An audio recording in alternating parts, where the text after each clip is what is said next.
নমস্কার, হরে কৃষ্ণ। সনাতনী জ্ঞানকোষে আপনাদেরকে স্বাগত জানাচ্ছি। তো সবাই আশা করি ভালো আছেন, দাদা এবং দিদিরা। তো আমি আজকে একটা ভিডিও নিয়ে উপস্থিত হলাম, কারণ ভিডিওটা হচ্ছে যে কিছুদিন আগে আমি পর্তুগালের আমার যে কলিগ তারা টিভিতে আমাকে দেখেছে। তো আমি তো অবাক হয়ে গেলাম যে কি কই দেখলো টিভিতে আবার। পরে বলতেছিল যে আমি আসলে ওই যে দুর্গাপূজাতে অংশগ্রহণ করেছিলাম। ওইখানে আমাদের এই পর্তুগাল চ্যানেলের থেকে আম, একটি রিপোর্টার যায় আর কি, রিপোর্ট করা মানে একটি রিপোর্ট বানানোর জন্য। তো পরবর্তীতে দেখা গেছে যে আমি বুঝি নাই বা ভাবি নাই যে আমাদের এতটা গুরুত্বের সাথে দেখা হবে আর কি, পর্তুগাল আম, সরকার এবং পর্তুগালের যে চ্যানেল। তো এইটা এবং এই আমাদের যেই দুর্গাপূজার উপলক্ষে যেই ডকুমেন্টারিটা বানাইছে, এবং এটা পুরোটা এটা মানে কয়েকবার দেখানো হয়েছে টিভিতে।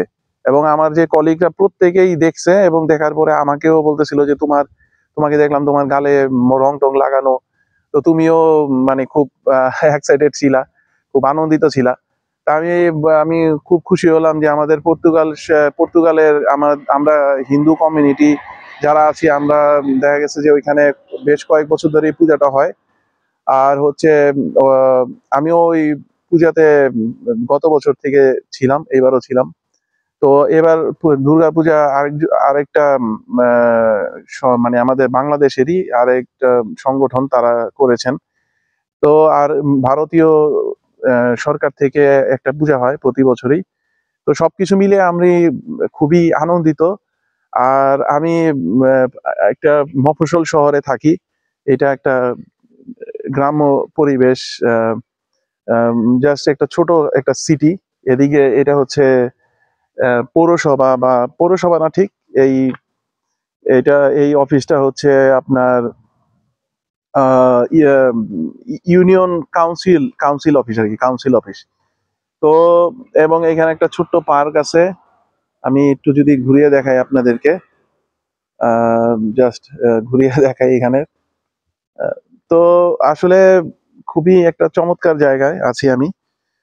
তো আমি আপনাদেরকে আমার যেই অভিজ্ঞতাটা, সেই আনন্দ, যেই দুর্গাপূজার ভিডিওগুলো মানে আমাদের এই পর্তুগাল সরকার থেকে জাতীয় চ্যানেলে খুব ঢালাওভাবে প্রচার করা হয়েছে।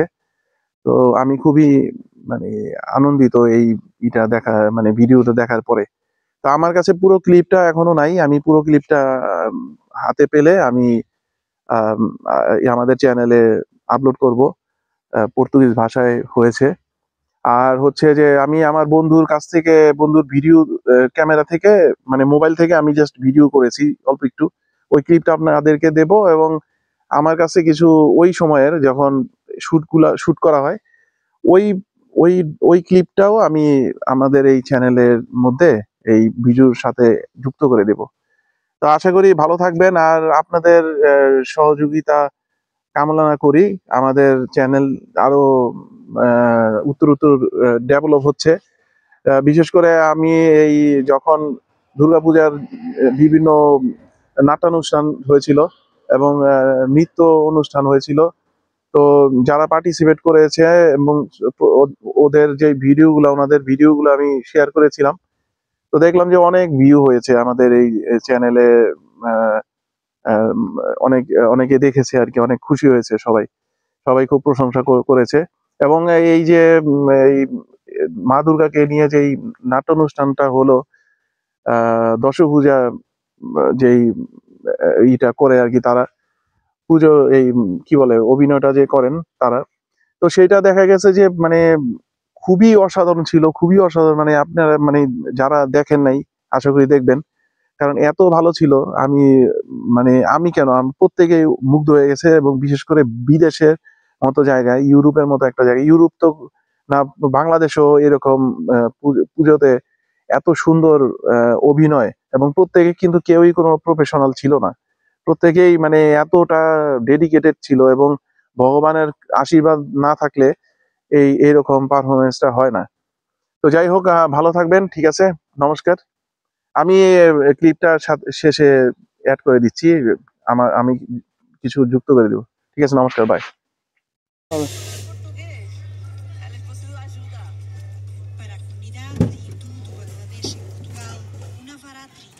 আমাকে দেখাইতেছে যাতা ও তাই তাই তাই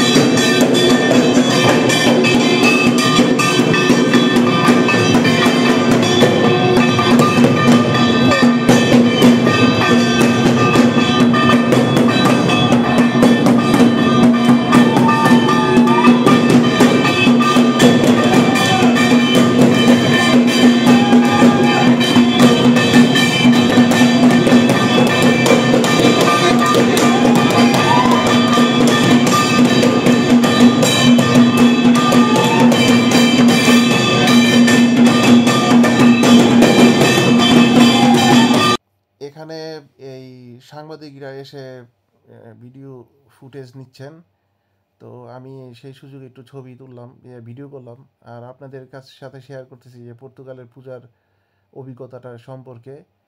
তো এইখানে এটা হচ্ছে একটা কমিউনিটি সেন্টার, আমরা ভাড়া নিয়ে তারপরে ডেকোরেশন করে পূজা পূজাটা অনুষ্ঠিত হয় এবং এখানে সব ধরনের পূজাই হয়।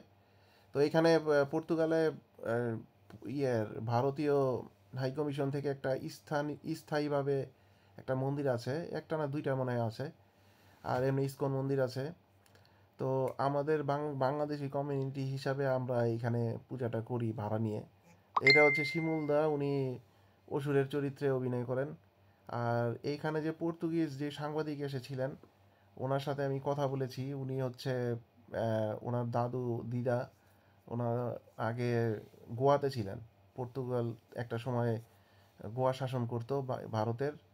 তো তারপরে ওনারা চলে আসেন, এটা গোয়া থেকে চলে আসেন মানে পর্তুগিজরা ছেড়ে দেন আর কি, বা স্বাধীন হয়, সেটা হচ্ছে 1965 সালে মেবি। এই সাংবাদিক মহিলা বললেন যে উনি ভারতীয় কালচারের সাথে ওনার রক্তে মিশে আছে, কারণ ওনার পূর্বপুরুষ ভারতীয় ছিল। তো সেই হিসাবে উনি খুব আনন্দিত এখানে এসে। তো ধন্যবাদ সবাইকে। আশা করি ভিডিওটি দেখে ভালো লেগেছে এবং আমাদের সনাতনী জ্ঞানকোষের পাশে থাকবেন সাবস্ক্রাইব করে। Okay, thank you, bye.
yellow,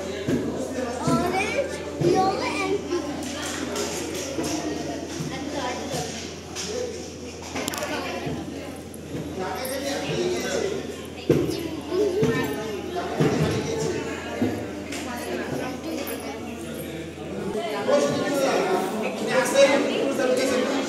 না আছি আছি